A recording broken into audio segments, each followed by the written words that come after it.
दोस्तों आज हम करने वाले हैं क्लास 4th का unit 4th allies in Wonderland. तो ये सेकंड पार्ट है यूनिट 4th का। पहला वाला मैं करा चुका हूँ, वाई जो पोएम थी वो आपने नहीं देखा तो उसके लिंक मैं डिस्क्रिप्शन में डाल दूंगा। उससे पहले कुछ एलाइज इन वंडरलैंड की कुछ इंपॉर्टेंट बात सुन लेते हैं। एक तो ये जो चैप्टर है वो लिया गया है एक बुक से, एलाइज इन वंडरलैंड, और इसको लिखा है लुइस कैरोल ने। और इसकी कुछ बैकग्राउंड बता दूँ मैं। ये जो चैप्टर है वो एलाइज के बारे में, एलाइज यानी कि एक लड़की का नाम है, और वंडरलैंड यानी कि एक ऐसा ज़मीन का टुकड़ा जो कि बहुत ही खूबसूरत होता है। तो एलाइज कैसे पहुंची उस वंडरलैंड में, उस खूबसूरत पीस ऑफ लैंड में, तो उसी की कहानी हम यहाँ पे पढ़ने वाले हैं। One day Alice was lying under a tree listening to her sister reading a story. एक दिन एलाइज लेटी हुई होती है ट्री के नीचे और सुन रही होती है स्टोरी जो कि उसकी बहन सुना रही होती है। Suddenly she saw a white rabbit scamper. वो अचानक से देखती है एक डरा हुआ खरगोश, by he can pink eyes and was wearing a blue coat. और जो रैबिट होता है उनने, उसकी पिंक आइज होती हैं और उनने ब्लू कोट पहना होता है। He took out a big watch from his waistcoat pocket and as he hurried away he said oh dear I will be too late. तो जैसे कि जो रैबिट होता है वो जल्दी जल्दी में कहता है कि मैं बहुत ज़्यादा लेट हो रहा हूँ, और वो एक बड़ी सी वॉच अपनी पॉकेट में से, वेस्ट कोट में से निकालता है। She thought there was something very different about this rabbit. It could talk, it wore a red waistcoat, and it carried a watch. Alice wondered. अब जो एलाइज है उसको लगता है कि इस रैबिट के बारे में कुछ तो अलग है। इनने क्योंकि वेस्ट कोट पहना है और इसने घड़ी पहन रखी है और ये बोलता भी है who wear a waistcoat. Alice was burning with curiosity and she followed the white rabbit. अब जो एलाइज होती है वो बहुत ही ज़्यादा उत्सुक हो जाती है और वो पीछा करना शुरू कर देती है रैबिट का। The rabbit started running and Alice followed the rabbit. The rabbit suddenly popped down a large rabbit hole. Alice jumped into the rabbit hole to the rabbit went down and down and down and down the rabbit hole. अब जो rabbit का पीछा कर रही होती है allies, तो वो एक रैबिट होल में जाते हैं और वो नीचे की तरफ जा रहे होते हैं। तो उसी को बताया गया है यहाँ पे डाउन एंड डाउन, मतलब कि वो नीचे की तरफ जाए जा रहे हैं, जाए जा रहे हैं। Alice said aloud where am I. Alice जोर से चिल्ला के कहती है मैं कहाँ पर हूँ। How many miles down have I fallen.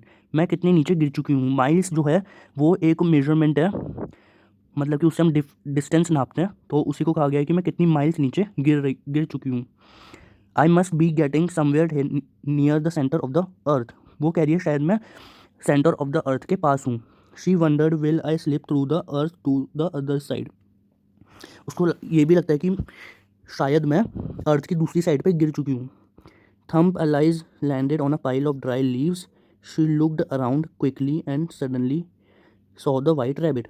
अब जो जो एलाइज होती है वो ड्राई लीव्स पे गिरती है और इधर उधर देखती है जल्दी से, और अचानक से वो देखती है वाइट रैबिट। दोबारा से वाइट रैबिट को देखती है वो गिरने के बाद।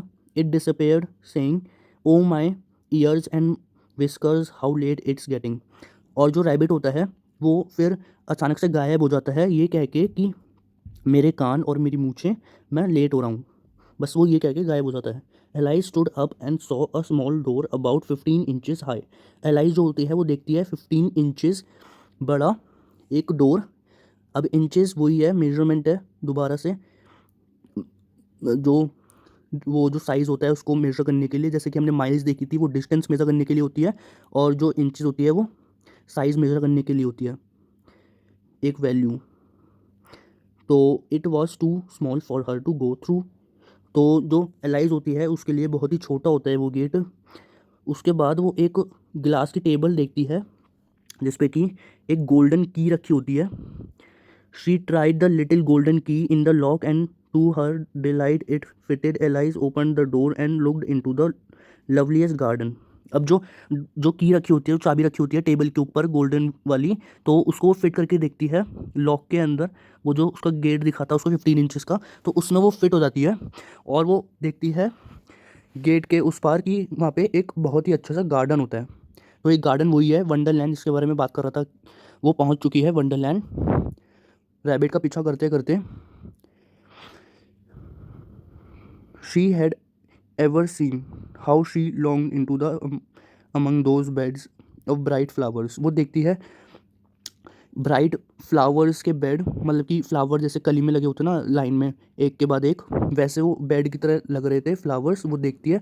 और इतना अमेजिंग, इतना बढ़िया होता है वो जो गार्डन होता है वहाँ पे। कूल बढ़िया फाउंटेन्स होते हैं, कूल यानी कि बहुत बढ़िया फाउंटेन्स होते हैं।